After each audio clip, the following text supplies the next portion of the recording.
Hello students, आज के इस वीडियो में हम लोग डिस्कस करने वाले हैं आइटरेटिव वाटरफॉल मॉडल के बारे में। इससे पहले वाली हमारी जो वीडियो थी उसमें हम लोगों ने डिस्कस किया था क्लासिकल वाटरफॉल मॉडल के बारे में।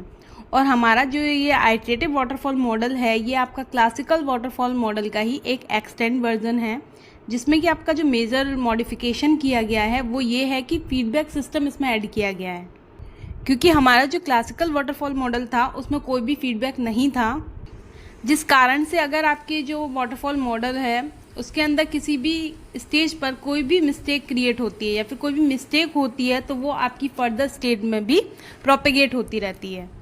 और इसी प्रॉब्लम को सॉल्व करने के लिए आपका आइटरेटिव वाटरफॉल मॉडल को लेके आया गया, जिसमें कि आपका जो मेजर चेंज है वो ये है कि इसमें अगर किसी भी फेज में कोई भी प्रॉब्लम आपकी डिटेक्ट होती है तो वो इस मॉडल में हम अपने से ऊपर वाली जो फेज है उसको फीडबैक दे सकते हैं। इट मीन्स हम उसे ये बता सकते हैं कि आपके इस लेवल पे हमें ये प्रॉब्लम क्रिएट हो रही है, इसको आप सॉल्व कीजिए।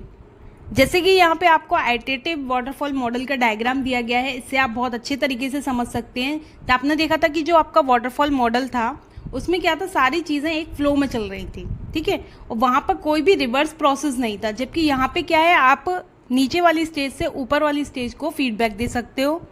यहाँ पे डायग्राम देखिए, पहले आता है आपका फिजिबिलिटी स्टडी। फिजिबिलिटी स्टडी जितने भी आपके मॉडल्स हैं आपको ये पता है कि जो आपकी स्टेज हैं वो सभी सेम रहने वाली हैं। ऐसा नहीं कि कोई अदर स्टेज इसमें आके जुड़ रही है, सारे स्टेप सेम ही रहेंगे। जैसे कि पहले फिजिबिलिटी स्टडी है, उसके बाद में आपका requirement analysis and specification, then design, coding and unit testing. Next आता है आपका system testing and integrating, and last आपका मेंटेनेंस। तो यहाँ पर आप देखिए इस डायग्राम में आपको दे रखा है कि अगर डिज़ाइनिंग फेज़ में अगर आपके जो डिज़ाइनर्स हैं उनको कोई प्रॉब्लम क्रिएट हो रही है तो वो लोग क्या कर सकते हैं, वापस आपका रिक्वायरमेंट एनालिसिस फेज़ को फीडबैक दे सकते हैं कि हमें ये प्रॉब्लम क्रिएट हो रही है, आप इसको सॉल्व कीजिए। जबकि हमारा जो क्लासिकल वाटरफॉल मॉडल था उसमें ऐसा कुछ भी नहीं था, फीडबैक सिस्टम नहीं था, जिस कारण से अगर किसी भी स्टेज पे कोई भी प्रॉब्लम क्रिएट होती है, कोई भी मिस्टेक होती है तो वो आप तब तक डिटेक्ट नहीं कर सकते जब तक कि आपका पूरा सॉफ्टवेयर बन के रेडी नहीं हो जाता है। क्योंकि वहाँ पर तो कोई फीडबैक सिस्टम था ही नहीं, तो रिवर्स किसी को भी फीडबैक नहीं दे सकते थे। तो इस तरीके से आपका जो आइटरेटिव वाटरफॉल मॉडल है उसमें हर एक फेज पे आपका फीडबैक सिस्टम मिलता है, जिसके कारण आपके जो डेवलपर्स होते हैं, आपकी जो टेस्टिंग टीम होती है, डिज़ाइनिंग टीम होती है और कोडिंग टीम जो होती है, उन सभी को जो एरर क्रिएट होता है प्रोसेस के अंदर उसको रिमूव करने में हेल्प मिलती है। बट इसमें एक मेन पॉइंट है, आप देख रहे हैं कि डायग्राम में हमारा फिजिबिलिटी स्टडी के लिए कोई भी फीडबैक नहीं है, कोई भी फीडबैक एरो इसमें नहीं दिखाया गया है। इट मीन्स फिजिबिलिटी स्टडी के लिए यहाँ पर कोई भी फीडबैक नहीं होता है, क्योंकि अगर हमने किसी से कोई भी सॉफ्टवेयर या फिर कोई भी प्रोजेक्ट डेवलप करने के लिए ले लिया है तो उसको हम वापस रिटर्न नहीं कर सकते, इसीलिए यहाँ पर फिजिबिलिटी स्टडी में कोई भी फीडबैक नहीं होता है। बाकी जितनी भी आपकी स्टेजेस हैं सबके लिए फीडबैक सिस्टम है, बट फिजिबिलिटी स्टडी के लिए आइटरेटिव वाटरफॉल मॉडल में कोई भी फीडबैक नहीं होता है।